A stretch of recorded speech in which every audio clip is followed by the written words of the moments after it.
During an emergency, we've often heard the term "every second counts." There is a website that's available to DuPage County residents to make sure that every second does count for you in an emergency. It's been going for a while, but a surprising number of residents don't know that it's available to them. It's smart911.com.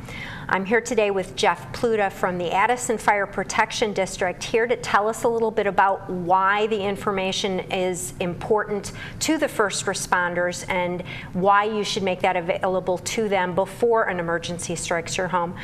Jeff, thanks for being with us, and this has been up and operating for a while, hasn't it? Yeah, it's been around for a couple years now. The Smart 911 is a service that's being paid for by the 911 board from the county of DuPage. If you look at your telephone bill, there's always that little, the 911 tax. Mm-hmm. That money goes to a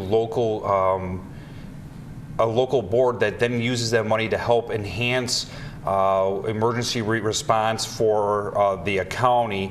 Money is used to buy radios, radio systems, and one of the things that they found was this Smart 911 system.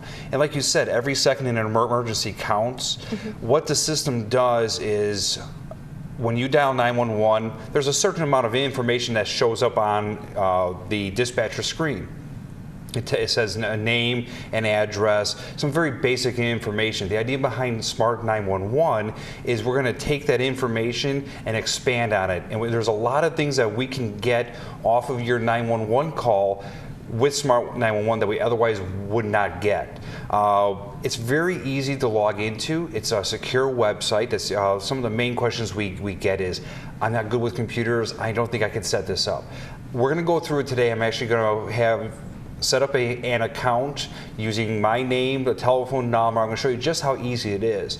There's a lot of information you can put in there. If there's stuff you're not comfortable putting in, you don't have to put it in. It's really up to you. You control and manage your own account, and that information is very secure. It's the company Smart 911 uses the same kind of internet security that major banks and everybody else uses. You set your own password.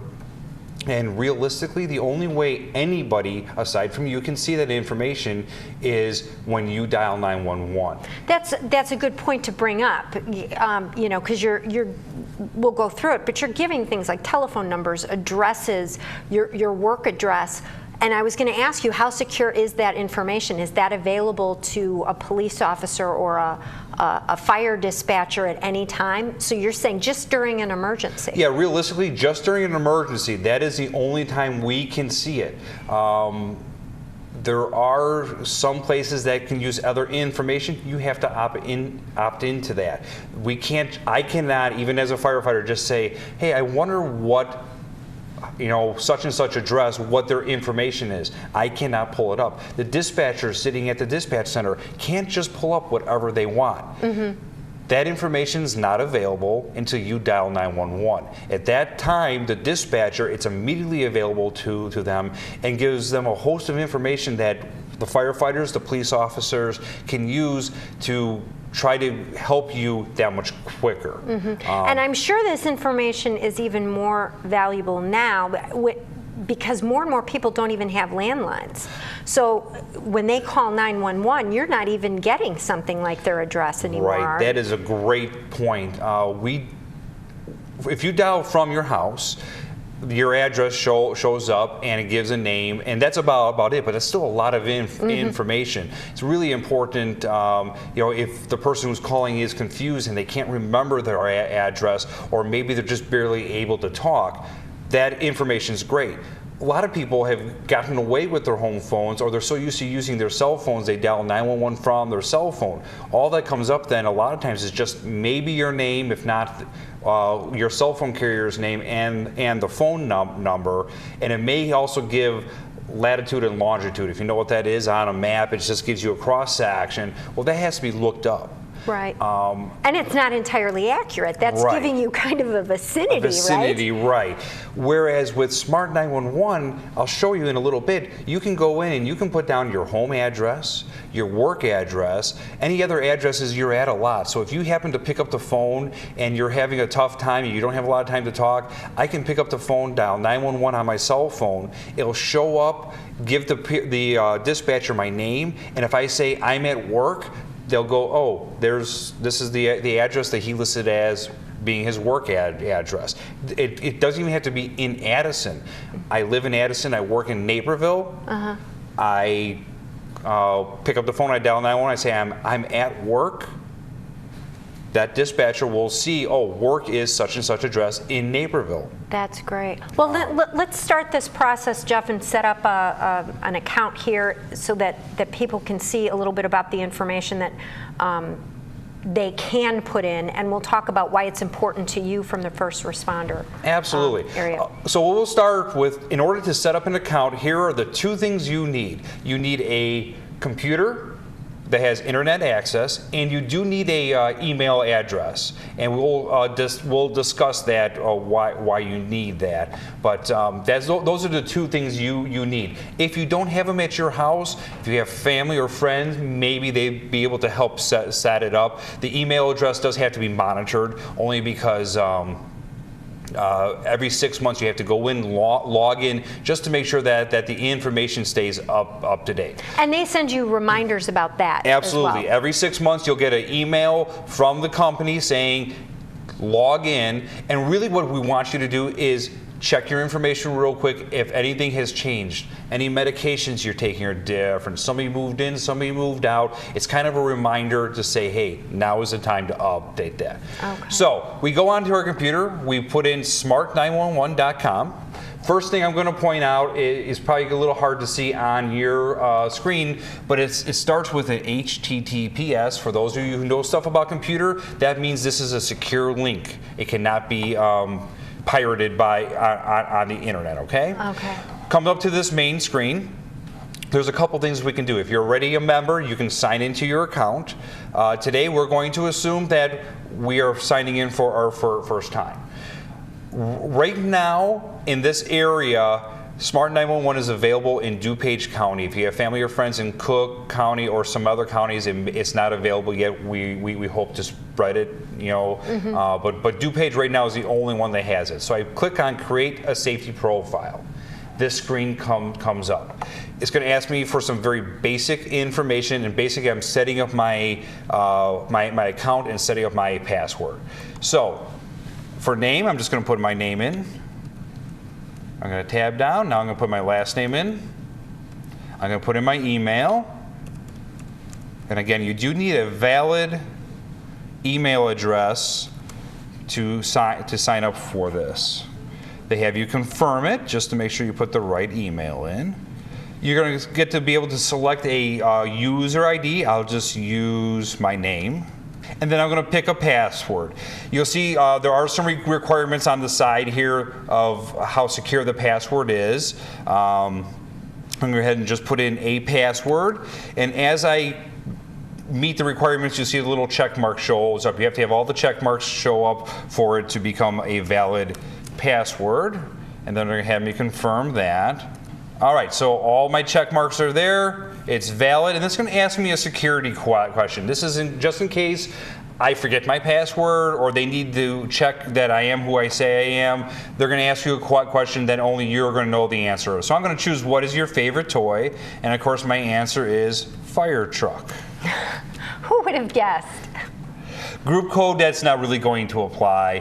The last thing you have to do before it lets you set up an account is you have to agree to the terms of use, just like any other internet. If you're very interested, you can click on it and read all that. It's a bunch of legalese explaining what they do with your information, which is pretty much only give it to 911 dispatchers. I click that and I hit submit, and I've created a profile. So the next thing I have to do is tell them where I live. In this case, let's say I'm going to use the fire department address. So I'm going to put office or commercial. And as I change, one thing you'll notice, as I change the address type, it changes what it's asking me for. If I was putting in a single family house, it's just going to ask me my street address. If it's a multi-family, an apartment building or a condo building, it's going to ask me for my suite number. If I'm doing an office or commercial, well, now it's going to ask me for, is there an apartment, a unit, a suite? What floor of the building I work on? Maybe the name of the building. So again, the more information I can give dispatchers, the faster they can get to me. So in this case, the address of the fire department is 10 South Addison Road.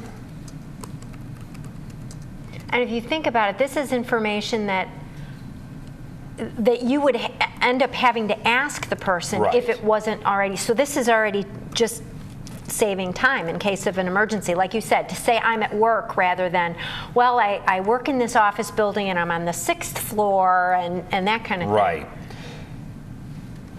And all that information can be pre-added. And again, it's just, some people, you dial 911 in an emergency, you may not be able to remember all that information off the top of your head. So the idea is you don't have to remember now, it's going to show up. So I've added my information, I'm going to hit save and confirm. Now, it's saying I don't really know that address. For some reason it doesn't know, but I'm sure, so it's prompting me, is this the right address? 10 South Addison Road, Addison, Illinois. I'm sure that's where the fire department is. So I'm going to use that address. The next thing it's going to do is show me a map. This is another great feature. If you've ever put stuff into Google Maps, sometimes we wind up, the address doesn't match. Yeah, it's a little bit off. Yeah. I can move it.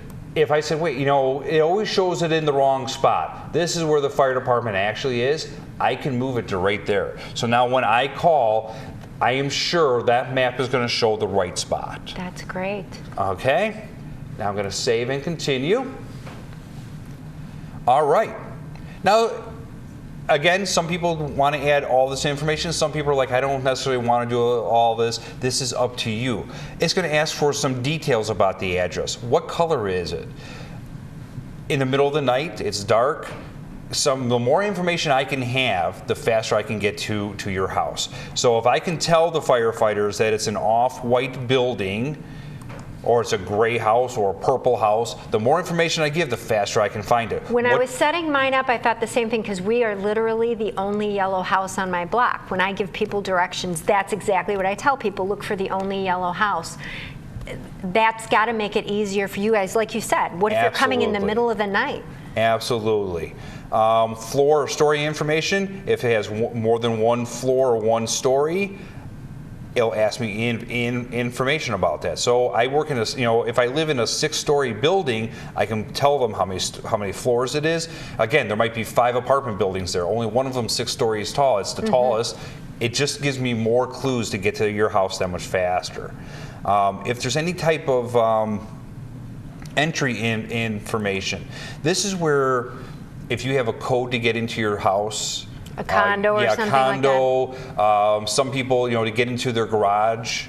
Oh, Again, this is a secure website. I can't look at this until you dial 911. In the middle of the night, you fall, you can't get to the door to let the fire department or police department in. This is the information you can have pre-programmed in to let us know how to get into your house. If you don't feel comfortable with that, you just don't put it in. But if there was a code, I can just put it here. Okay? You can go as far as putting a photo of your house. So that now it can actually show up on my computer in the fire engine, showing me what your house looks like. Wow. Okay? Utility information. Again, the more information I have, the faster I can help you. So you're away from your house. There's a fire. I need to shut off the electricity. There's a water leak. I need to shut off the water. Each house is in a little bit different spot, especially when people refinish their basements and stuff. They may wind up putting it in a little room and off to the side. This is where I can enter all that kind of information. How is my house heated? Where's the gas shut off? Where's the electric shut off? Where's the water shut off? How easily is that information accessible to you when you're out you know, dealing with the emergency? I know that the dispatcher, that's pretty easy for them to bring it up, but for you in the fire truck, how easily accessible is it for you? Most of the times they don't pass all this information directly on to us, but I can just call them and say, you know, DuCom, I know this is a smart 911 address because of the information you gave us. Did they list a water shutoff? Okay. Yes, and they can give me the information then. Is that information available to them by address? I'm thinking, for example, if I'm not home and my neighbor calls and says, I see smoke coming from that house. No. Can they do it that way, or the emergency has to come from that family? It has to come from that account. Again, we can't access your account unless you dial 911. Okay. So that's the good and the bad of it. But okay, let's see, fire hydrant location, stuff like that. Especially good to know, you know, in the snowstorm, if you may have to dig around in the snow. Absolutely, absolutely. The last couple little things that they have here is I'd like to provide additional information on how to find or access this address. So I can click that, and again, it gives you a box I can just put more information in. And if this address is managed by somebody else, it gives you a chance to put that information in. Oh, like a landlord or something like that? And how to get a hold of them, because if in the middle of the night we need to get a hold of the landlord, there was a fire, you may say, well, yeah, I know where it is, it's in that room that started on fire. Okay, this is a time you can look the information up ahead of time, have it there. When I ask you, hey, we need to contact your landlord to let them know there's a fire, you say, you know what, I don't have that information, but I put it on my 911, my smart 911, then they can access that information. Interesting. Now I have a couple options. Once I fill in all this information that I choose to provide, I can go to save and continue or save and add another. And what this does for me, if I hit save and add another, I can start the whole process again. So now I can list for my family all the places we go to a lot. It can be our home, it could be work, it could be we go to our grandmother's house a lot. All the information, so all I have to tell them is I'm at work, I'm at grandma's house. That information's there. I don't have to try to remember what grandma's address is because I just know where it is because I just drive there. I say I'm at grandma's house. They'll say, oh, you're at such and such address. Okay? Okay, there we go. All right, so now I put in my information for my addresses. So the next thing I'm going to do is add all the people who live there. Again, this is important for us for a lot of reasons. In the middle of the night, we have a fire. I come in, I find 3 people in the house. Did I find everybody who lives there? There's a lot of clues I can try to use to say, wait a minute, I'm seeing little kids' toys and teenager toys. Okay, so now maybe I'm missing somebody, but it's really kind of a guess. If you tell me on your Smart 911 there's 5 people that live there, I know I should be looking for 5 people, okay? And that's information that the dispatcher will give to us. You're going en route, this has a Smart 911 account, it's showing 5 people live here. So in this case, right now it's showing me, I can give my address, I'm sorry, my date of birth, or not, if I just don't want that information out there. So I'm now a New Year's baby, and I'm much younger than I am. All right. Male, female, I frequently visit. Here, again, there are, let's say I added work and a whole bunch of other addresses. I can click for each person. Okay, I'm often at these addresses. My son, I put in somebody else. They wouldn't be at my work, so I wouldn't click it, so it wouldn't show that that's a place that they would normally be. The other thing I can add for each person that lives in my house is a picture. Now, a lot of people are like, I don't want pictures of my kids on the internet. This is where you do want pictures of your kids on the internet. This is one of the greatest features of Smart 911 for the police department. You have a 5-year-old child. That 5-year-old child goes missing, wanders away. You think somebody took them. You're not sure. They didn't come home from school. Whatever the reason is, currently, you have to try to find a picture. You give it to the police officer. The police officer has it. He gives out a description, but then he has to find a way of getting that picture out to the public. Right. Go to Smart 911. I downloaded a recent picture of my child. I tell the dispatcher, my son's missing. Okay, I'm seeing here your son's name is Jeffrey Jr. Yes. The picture on there is current? Yes. Hold on a second. They click. Boom. Every computer in every police car in the county can have that picture up saying, this child's missing, we're looking for this child. They want to give it out to the news media to spread the word. Click, email, and the news media. You're right, that may be the best feature in this To me, that's amazing, you know. And again, it's on a secure website, but the 911 dispatcher has it as soon as you call 911. They have a picture of your child to put out there, okay?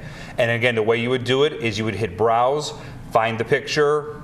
You would have to have the picture on your computer, stored as a JPEG, a PNG, GIF, or BMP. Again, if you don't know what that means, then you may have to have somebody help you a little bit, but you just basically need a digital picture up to 5 megabytes. You click, you find it, and then it's stored. And again, every 6 months when you go to update your profile, I would update the picture so you have the most current picture. Especially for little kids, they change so fast. So again, to me, that's one of the greatest things. And again, I can save, continue, and it'll let me add the next person. Oh, I'm sorry. Before it goes to the next person, it's going to ask some more information about me. Again, you add what you feel comfortable putting in, and ask for a driver's license, the state. If you don't want that out there, you don't put it on there. Why would that be important? That's probably something that's more for a police thing. Right.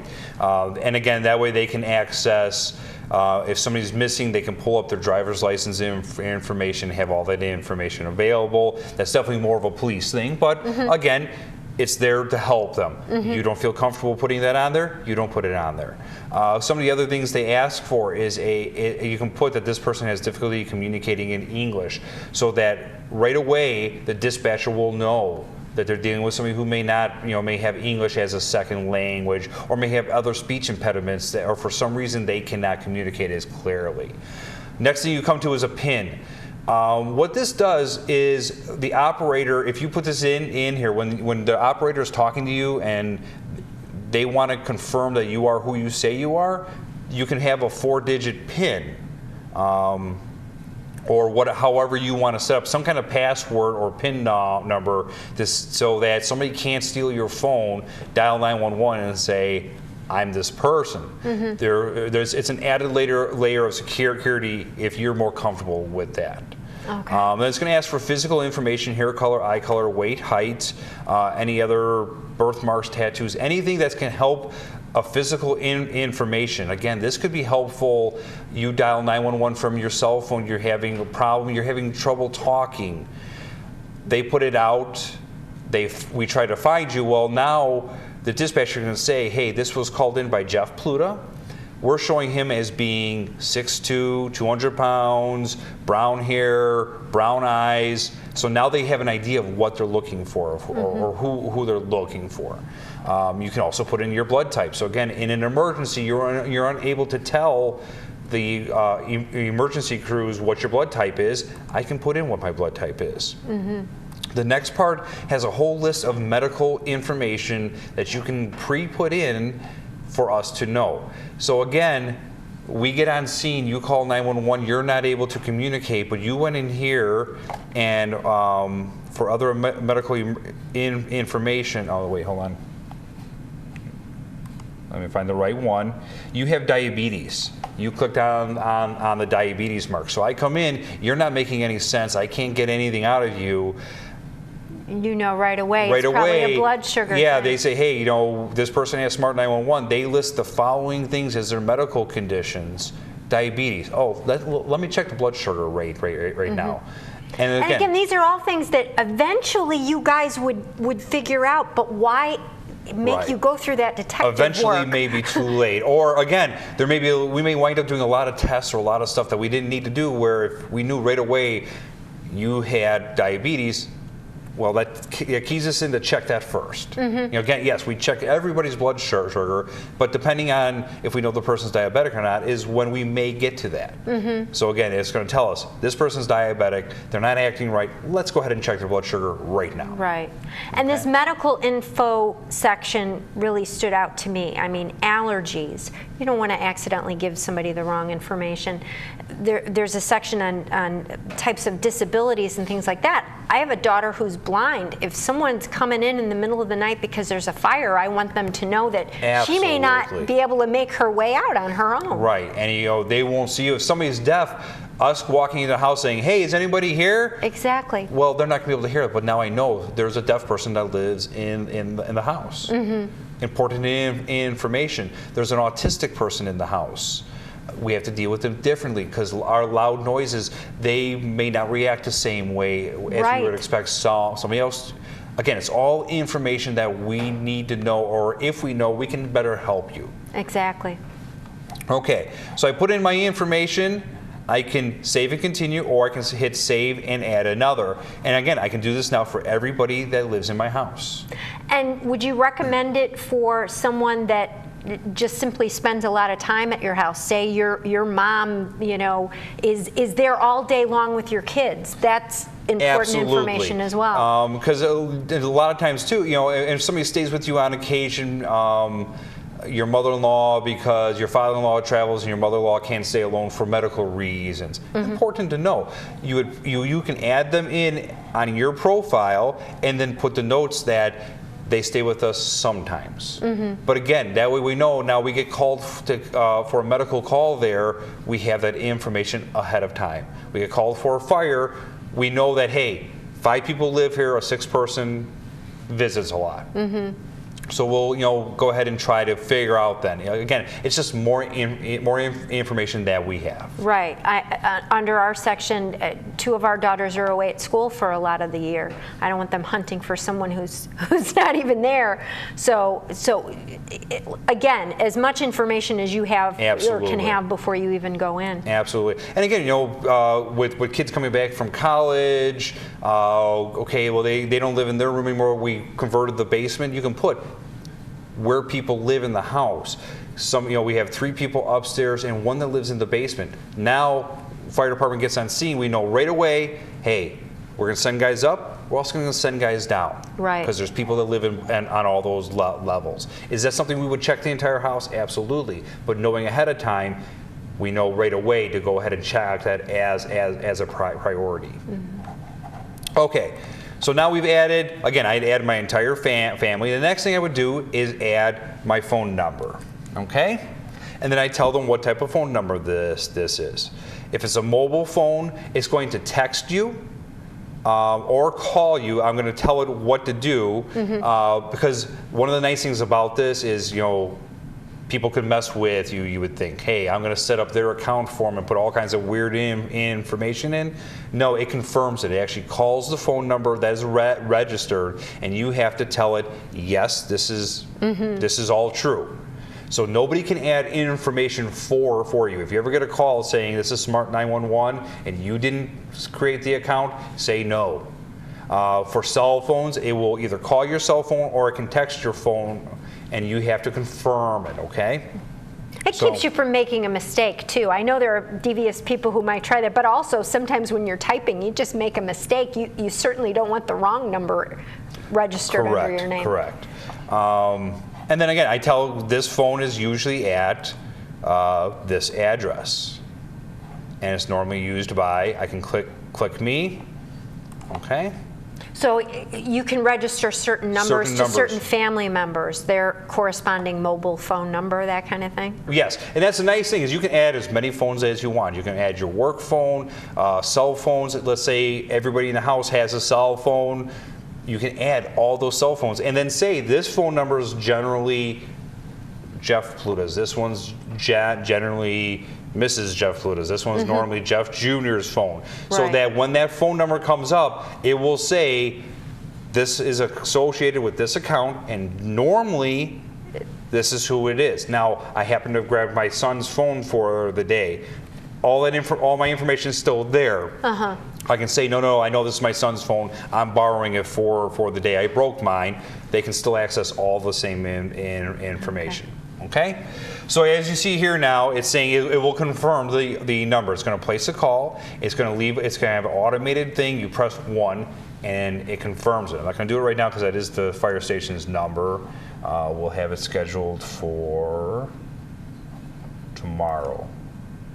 I'll let them know it's coming. Okay. All right, so now you see all this information I've added. There's room for more.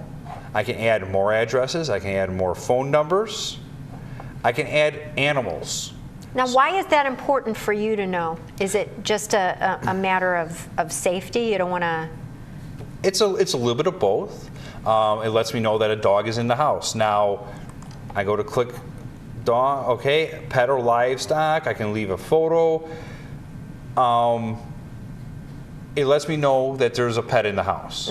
One, I can be aware that I'm going in, there may be a dog. The other thing too is for us who have pets, they are another member of the family. Exactly. And we always tell people, don't go back for your dogs, don't go back, we'll get them. Well, this tells us, hey, there's 3 dogs in the house. So yes, my priority is to find the people that live there. But it also lets me know there's 3 dogs. I'm going to look for the dogs too, and we can get them out. I can put pictures of the dogs in there. So, hey, I found 2 dogs. Which one am I missing? Right. I can find that. Okay. Again, I can add more people. Emergency contacts. This is another great one. You call 911. There's a medical emergency. We come. You're unconscious. Well, we're going to take you to the hospital. How do we let your family know? I can put in contact information.